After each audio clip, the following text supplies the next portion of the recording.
So I guess my main question for any skateboarder is why do they have so much? Why is there so much discrimination against Mongo pushers and mall grabbers? And for anyone who doesn't know what Mongo push or mall grab is, a Mongo push is when you used your front foot instead of your back foot to push. So you kind of do like a shift and weight kind of thing. And like mall grabs are basically when you grab your board by the trucks. It's bad form. You would, if you went to a tattoo artist and they gave you really shitty line work, you'd be so bummed. It could have been like a great tattoo or a good design, but the line work sucks. So it's like, if you're grabbing your board or pushing Mongo, it's terrible form. I mean, you're ruining the lines. I really don't see what the problem is with anybody who pushes Mongo or mall grabs. I mean, I could see where the frustration lies in seeing that, but like, I don't know. I do both, and I don't think it's really a problem. I'm still like better than the average skater today. So like, I mean, I just think it's opinionated. So why do skateboarders hate on mall grabbers and Mongo pushers? I don't know. I think personal opinion, I just feel like a kid who's mall grabbing kind of represents the fact that, like, you know, he's not really a part of a scene. He's just, you know, he doesn't really skateboard. Because if you did, you know, somebody would tell you, like, you shouldn't really do it like that. Like, there's a certain etiquette, I guess, or, you know, that kind of comes along with, like, if you actually truly skateboard, you kind of know what your scene is. And, you know, if you mall grab, then, you know, like, you know,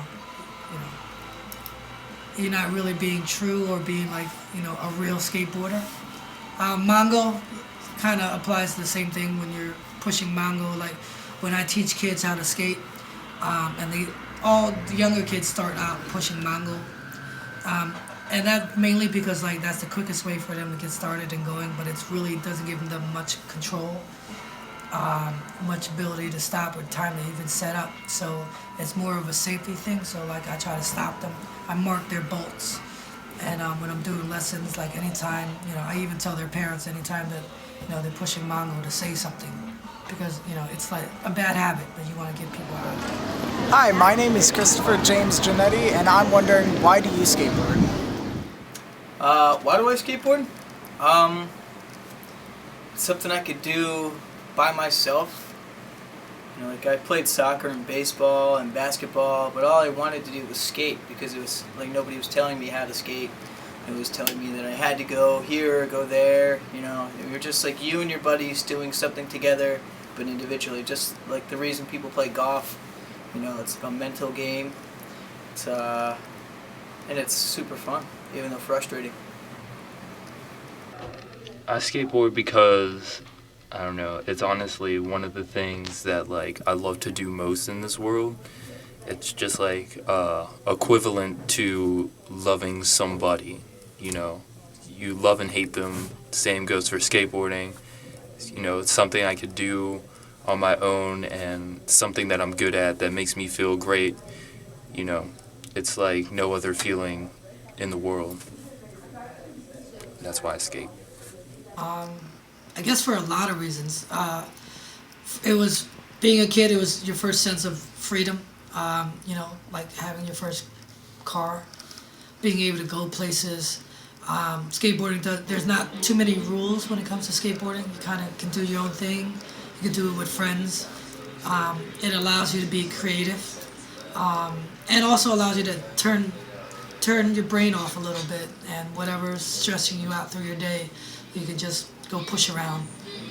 That's the coolest part about skateboarding is, you know, to live within the moment, you know, visit that creative side of your brain that you have that you may not have accessed all day, a stress reliever, and a good way to, like, challenge yourself, you know.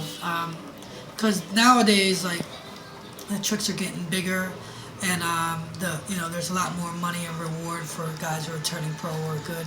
But for guys like me, it's really just being able to like relive my youth, remember how fun it was, and to be at a certain age and still be able to do a few things like that's awesome.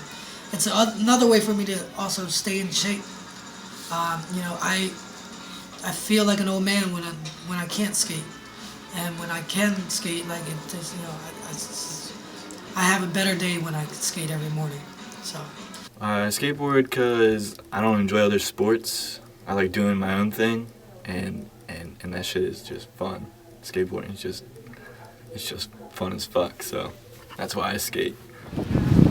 What skateboarding company do you think represents the skateboarding culture? Oh man, what brand represents skateboarding the best?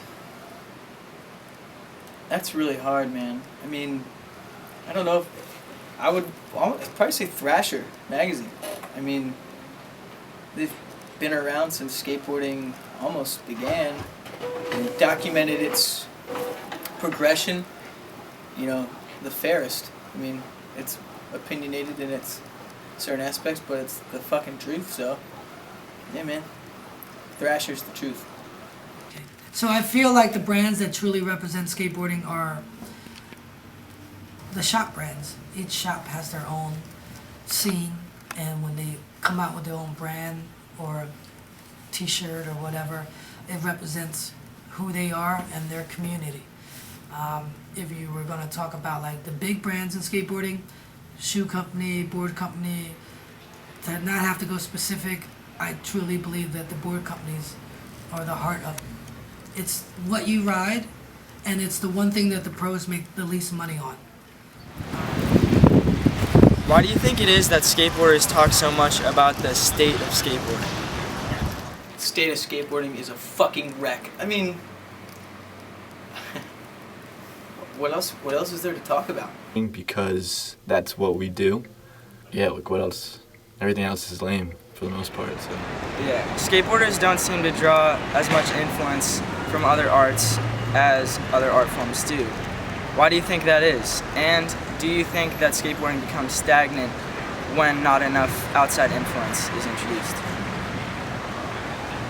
I agree and disagree with the question. I could see where the problem seems to be, and that's we're not pulling too many things from outside, but originally skateboarding, that's what skateboarding is made of. It's made up of all these elements of different arts and mediums, so that the culture itself is something that's, I want to say, like a melting pot in its own that brings all of these forms into one, and that one is represented by the skateboarding culture. So, we don't go outside of that because that's what it is. So the statement that skateboarding doesn't draw from outside influence, I disagree with.